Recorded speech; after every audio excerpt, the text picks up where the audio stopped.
Olá pessoal, estou chegando aqui novamente no meu canal para a gente conversar um pouco sobre mais um tema interessante, e eu convido você para a gente conversar um pouco aqui sobre esse tema que é extremamente legal para nós, em especial para mim, e com certeza isso pode alcançar você como um bem para a sua vida, ok? Então, vocês que estão me acompanhando aí no meu canal, me seguindo, muito obrigado. Continue postando aí seus comentários, ok? Dê o like, tá bom? E vamos continuar aqui nesse debate, nessa conversa legal e nesse papo reto, para a gente aprender mais um pouco sobre várias coisas, ok? Então hoje eu quero falar sobre a história da Assembleia de Deus, como tudo começou, quando começou, e quais foram os principais personagens da iniciação, da construção dessa história assembleana, não só no Brasil, mas principalmente no mundo, né, onde tudo começou. Na verdade, no ano de 1901, na cidade de Topeka, nos Estados Unidos, um rapaz, um grande homem de Deus, conhecido como Charles Fox Parham. Este homem, ele decidiu escolher uma casa e denominou o nome dessa casa de Casa de Oração. E lá, com algumas pessoas seguidoras, faziam reuniões constantes, periódicas, e dali então, de caráter espiritual, evidentemente, faziam orações, leituras bíblicas e ensinamentos também. Então, foi exatamente a partir desse ano, de 1901, que se deu o início da Assembleia de Deus. Então, nesse período também ocorreu um fato extremamente inculcante, né, que mexe um pouco com a gente, era a segregação racial, onde os brancos não podiam estar juntos com os negros, eles não podiam se reunir. É lamentável, mas isso ocorreu neste período. E havia um moço chamado William Joseph Seymour, que era negro e era também um líder espiritual do ponto de vista religioso naquele período. E ele, como negro, não podia fazer parte dessa reunião. Mas houve um dia em que ele teve esse privilégio, essa honra de ser convidado e de ser permitido que participasse dessa reunião. E foi a partir dali que ele começou a desenvolver uma relação mais próxima com os demais irmãos e companheiros que faziam parte. Mas só em 1906 que ele recebeu de fato essa oportunidade. E foi entre 1905 e 1906 que ele começou de fato a participar. E é interessante, gente, que foi em 1906 e na cidade de Los Angeles, na rua chamada Azusa, houve um grande movimento pentecostal, e ali o grande líder daquele movimento foi o Joseph Seymour, né? Ele foi o grande representante, onde ali naquele movimento espiritual muitas pessoas foram movidas e assediadas pelo fogo do Espírito. Como sinal, falaram em línguas estranhas, que é um sinal do batismo com o Espírito Santo. E daí então, muitas pessoas, muitos americanos, a partir desse movimento, eles se tornaram, digamos que, mais ligados ao sentido espiritual.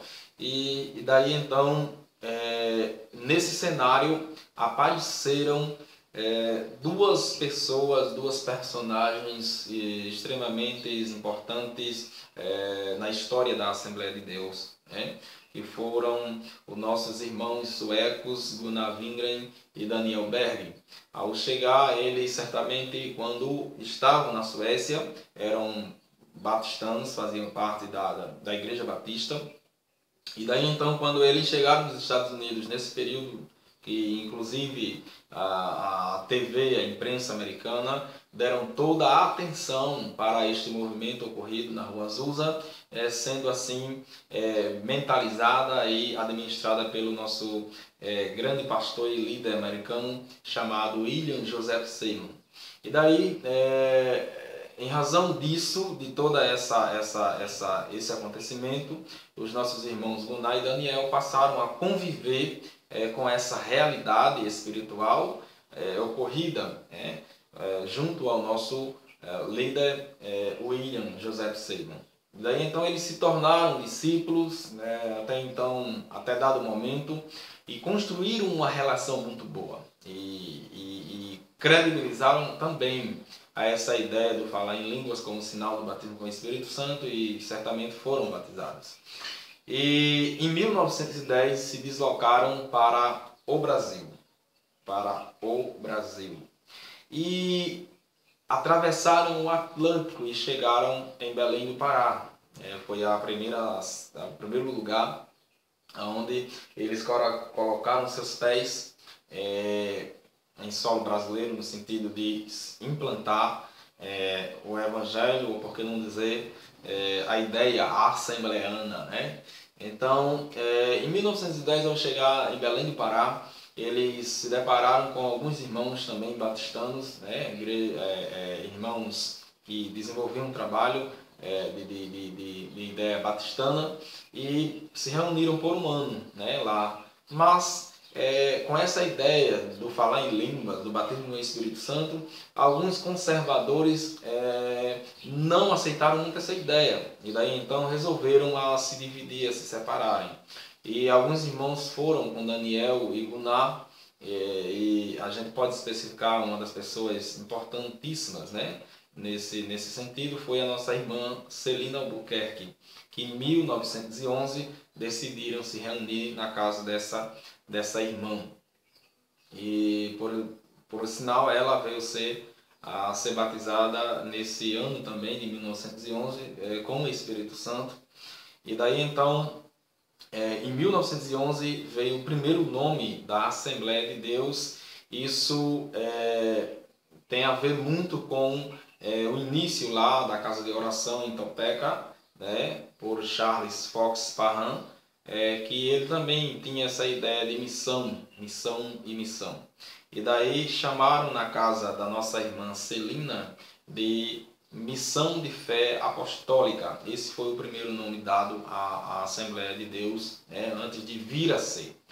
E só em 1918 é que Gunnar ele deu esse nome à Assembleia de Deus. Já não mais Missão de Fé Apostólica, mas agora a Assembleia de Deus. Então, a Assembleia de Deus, o seu pontapé inicial no Brasil, nos Estados Unidos, se deu com essa denotação.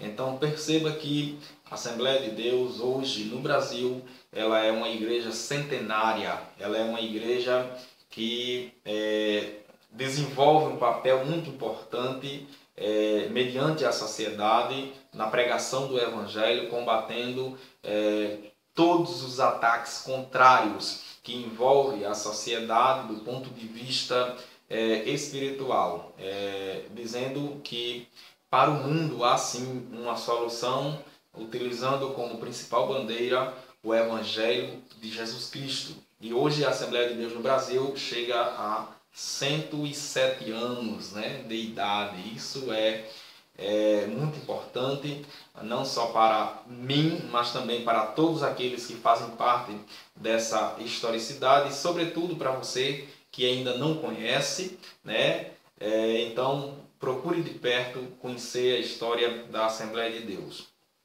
E só em 1924 é que Gunnar ele deixa Belém do Pará e vai ao Rio de Janeiro, a capital republicana do Brasil, e daí então ele começa a morar ali e percebe que o Evangelho começa a crescer a partir lá nas comunidades, nas periferias, aquelas pessoas de um poder aquisitivo menor, e começaram a divulgar o Evangelho, e as comunidades foram recebendo, né, essa ideia, e portanto muitas igrejas foram se abrindo, foram se formando e se organizando e ganhando corpo.